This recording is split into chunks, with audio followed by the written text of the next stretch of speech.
Parashat Vayetze, Jacob, his dream. Fleeing his brother's anger, Jacob finds himself in the middle of the wilderness and falls asleep. He takes a stone that he puts under his head and sleeps. He makes a dream.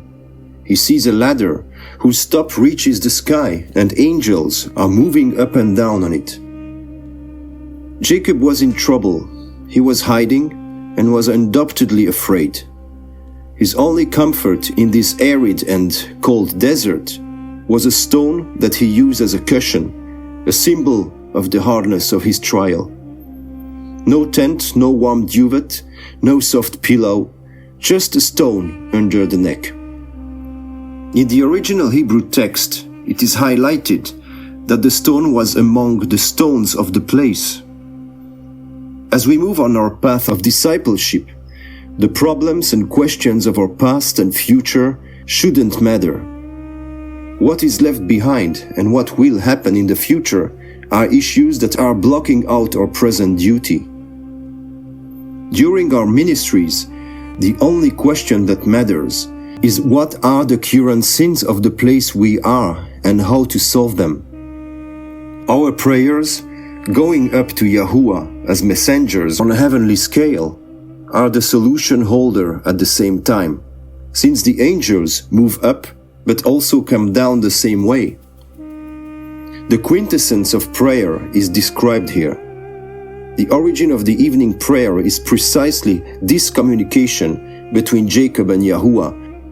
Jacob spoke to Elohim, and Elohim answered him by sending back the messengers.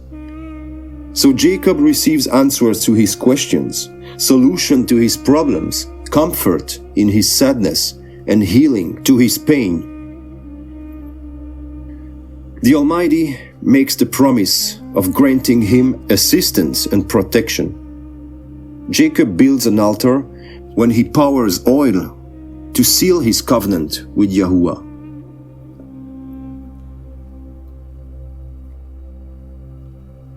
Jacob, his trial. Following his encounter with Elohim, Jacob still finds himself in slavery, under the yoke of a foreign authority. There, alien commandments are on force. In the world, there are two different types of laws.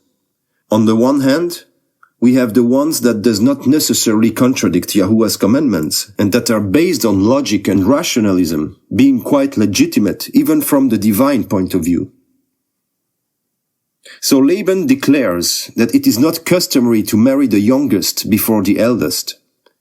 Such tradition is indeed an assurance to protect young women from being neglected and remaining lonely.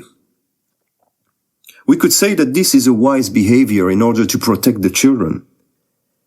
But on the other hand, we have that type of law which is based on selfishness and contempt for one's neighbor. When Laban is consciously hiding this little detail, knowing that Jacob will be motivated to work hard for him to get the woman of his dreams, he does nothing but deceive his nephew in order to get the most out of him, like a vulgar crook. Jacob served for 2 times 7 years a man who was a relative, the brother of his mother Rebekah. Laban is a character just as exceptional as Rebekah's, except that unlike his sister, Laban is distinguished by his mediocrity and hypocrisy. The opposite poles are meeting as well as in many other stories in the Bible, like in the case of Cain and Abel, Esau and Jacob, Saul and Jonathan, etc. We cannot know the reason why Elohim lets Jacob live such a trial. Why does he have to work so hard for 14 years, then for 6 more years to get his flocks? Why does he also have to deceive Laban, into brackets, in order to obtain what was due to him when he was handling the birth of the speckled and spotted goats and lambs of his uncle? I don't want to guess, yet Jacob's stay in that place was obviously a trial, a preparation, and a stove that helped cleanse the soul of Jacob, who, like most of us, had a strength of character that does not harmonize well with the supreme will. I often find myself in difficult situations by the will of Elohim. There, I have to work hard while constantly undergoing blatant injustices. Laban is always there. He is present all around us and just waiting to put the leash around your neck. Many commit great injustices or leave the way open to such sins. I often ask the question to Yahuwah, is it not by your will that I am where I am? Didn't you want me to work here? So why do I still have to go through such situations?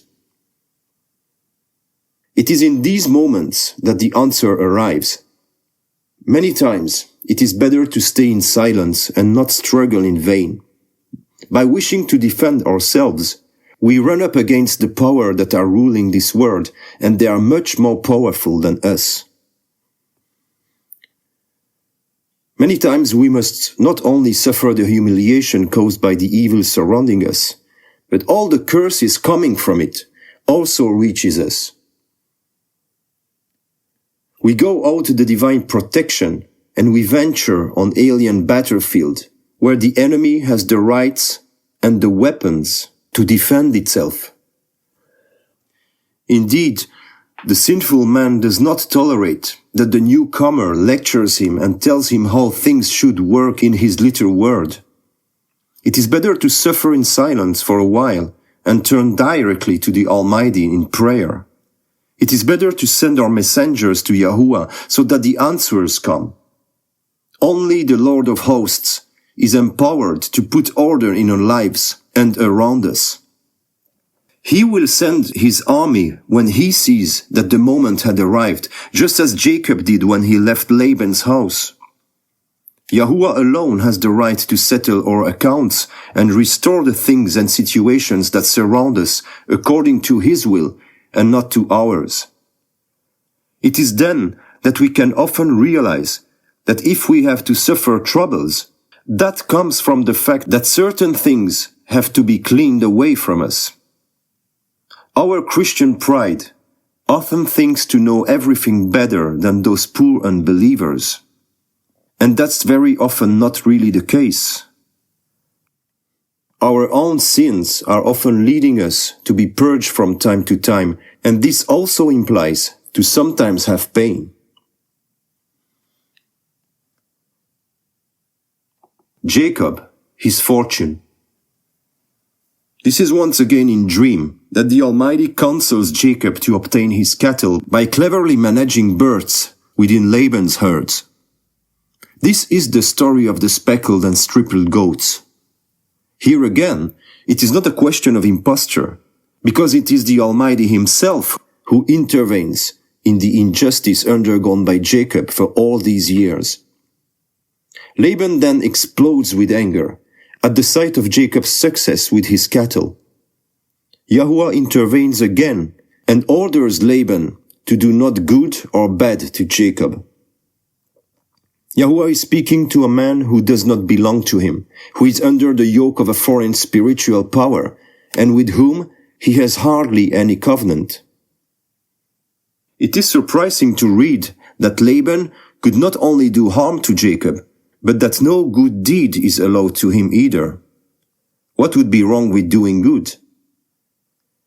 Well, indeed the good of the world is sometimes much worse than the evil itself. The biggest thorn in Jacob's foot would have been to be indebted to Laban, to have to be grateful to a scoundrel like his father-in-law. One of the greatest clemency of Yahuwah is precisely to free us from all debt to the enemy and to man in general. It was similarly that his grandfather Abraham separated from the king of Sodom after helping him in his fight against enemy kings. This king of Sodom wanted to honor Abraham's support, but Abraham categorically refused that any human should say that Abraham owed his fortune to a man and not to Yahuwah. And furthermore, here Abraham was not told to do so, it came out from his inner wisdom.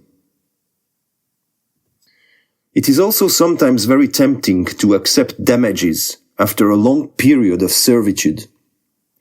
We often feel that we deserve it because we have suffered unfairly for years. It is good to know, in these cases, that true restitution can only come from Yahuwah.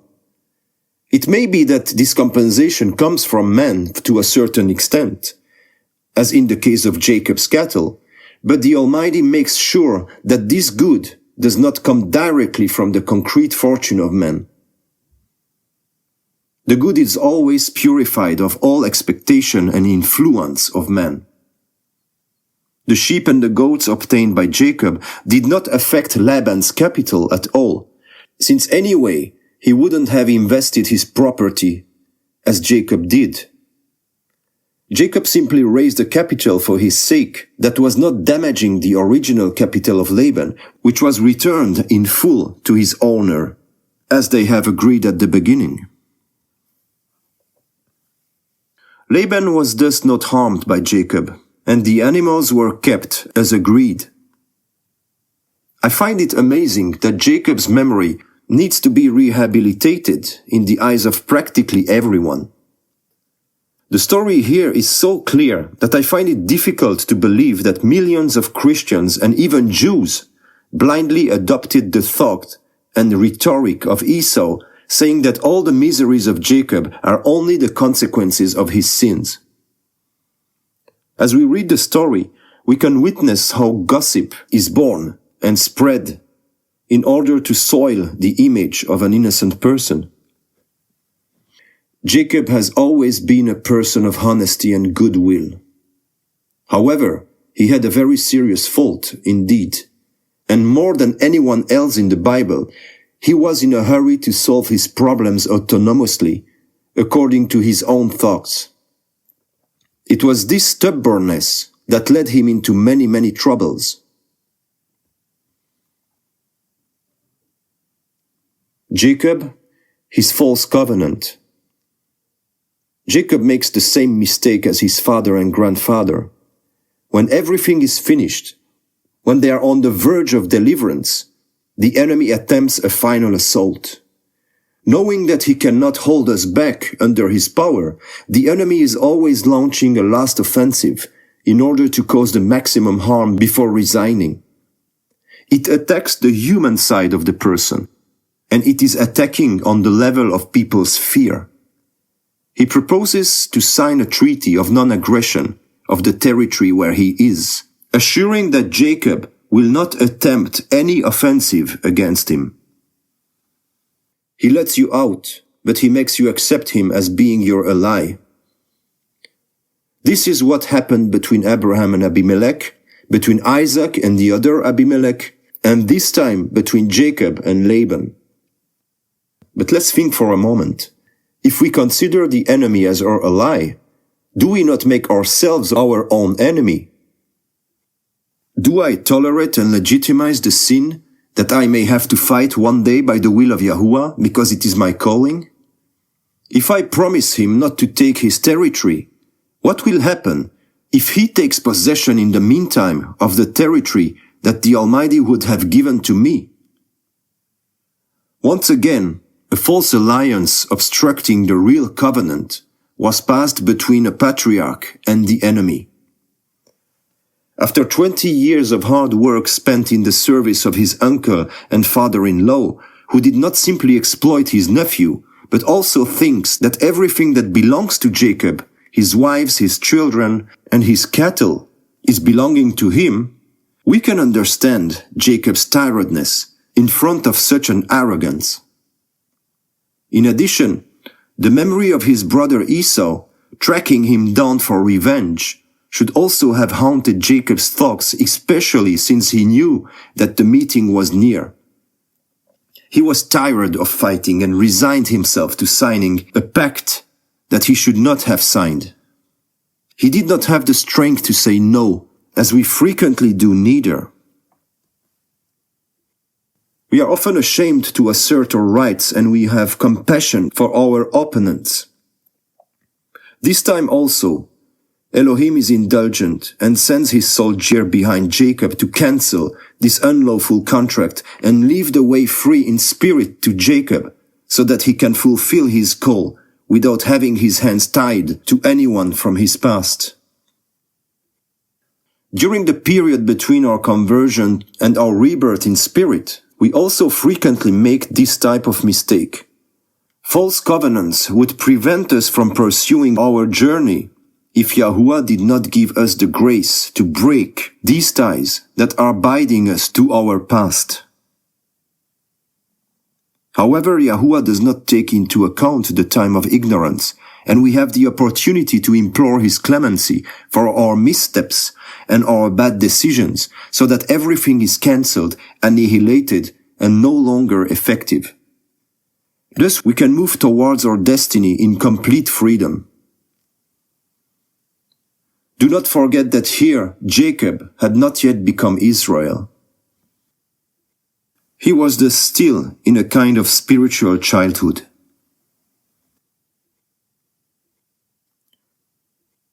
Rachel's two faces. Rachel was beautiful in size and figure. At the first appearance of Rebekah, the notion of beauty seems to me completely different than in the case of Rachel. Rebekah was discovered by an old servant of Abraham, a wise man of an advanced age who indeed no longer really had any interest in women's beauty. He did not look at the opposite sex like most men usually do, but with much more sober and wise eyes. Jacob, on his part, was a young man, on the top of his virility, at the time he met Rachel, and thus had very different priorities. The servant of Abraham still spoke about beauty in the case of Rebekah. Of course, these interests and old age do not exclude the sense of beauty and refinement, on the contrary. However, the beauty described by Eliezer was of a different kind. As I grow older myself, I realize how much my tastes are changing and becoming more refined over the years as I get sanctified even more. Beauty is moving from the surface to deeper layers of the human being. Rebekah was undoubtedly a very pretty girl in the physical sense as well, but her real beauty came especially from beyond her body. With Rachel, we find no trace of such type of beauty. We read that she had a beautiful face and a beautiful body. In the original Hebrew text, the word beautiful used for both women are different. Rebekah is defined by the term tov or tova, which means good or kind, and Rachel is described as yafa, which means beautiful in the physical sense. Rebekah took care of watering not only the men, but also their animals, while Rachel was hiding her father's idols under her dress even after she married Jacob. For this reason, Jacob curses the person who committed such a crime without knowing that it was his beloved one. The curse will soon reach Rachel when Benjamin is born. She will die on their way and be buried alone on the road, although being just a few hours away from the cave of Machpelah, where all the patriarchs and matriarchs are buried, except her. Even Leah will be buried there later. Although she was his favorite wife, Jacob decided not to bury Rachel in the family vault. Rachel made a mistake. She did not look forward, but backward in the manner of Lot's wife. Rachel did not cleanse herself of her pagan past, and it cost her her physical life. She should have been exclusively faithful to the Elohim of her husband, but that was not the case. Still, she has fulfilled her calling, since she gave birth to Benjamin and Joseph, but she had not been allowed to see her sons fill their owns. We also know from Joseph's later dream that Rachel, symbolically appearing in the image of the moon, prostrated before Joseph, more precisely, before the one who Joseph was the foreshadow, that is Yahushua HaMashiach. Joseph revealed to us that in the spiritual realm, Rachel finally abandoned her idols and prostrated before the one and only King Messiah, thus reaching the goal. Still, it is dangerous to overestimate a person who during her earthly life was not really an example to follow. Here again, another false image of someone who should be put in their rightful place. Unlike Jacob, who was defiled and degraded, the image we have of Rachel is far too overrated. Why? Because it is man who writes history, and men lose their means at the sight of feminine beauty. What to expect anyway from contemporary Jewish men, since they are the direct descendants of our ancestor Jacob, who was the first to lose his mind as soon as Rachel appeared. A huge number of Jews are visiting Rachel's tomb every day. 10,000 of their daughters bear her name, while most of them have nothing to do with her, unless someone is descending from Benjamin or Ephraim or Manasseh. Yet, there are hardly any Jews who can say this with complete certainty at the moment. Thus, somehow, we should deal a little more with our real ancestor, Leah, for example. This name, on the other hand, is much less given to their daughters these days. As in the case of Mary, Miriam, in some Christian churches, it would be worth removing all overrated people from their pedestals and putting them in their right place with due respect in order to destroy all false human cults built over the centuries around their person.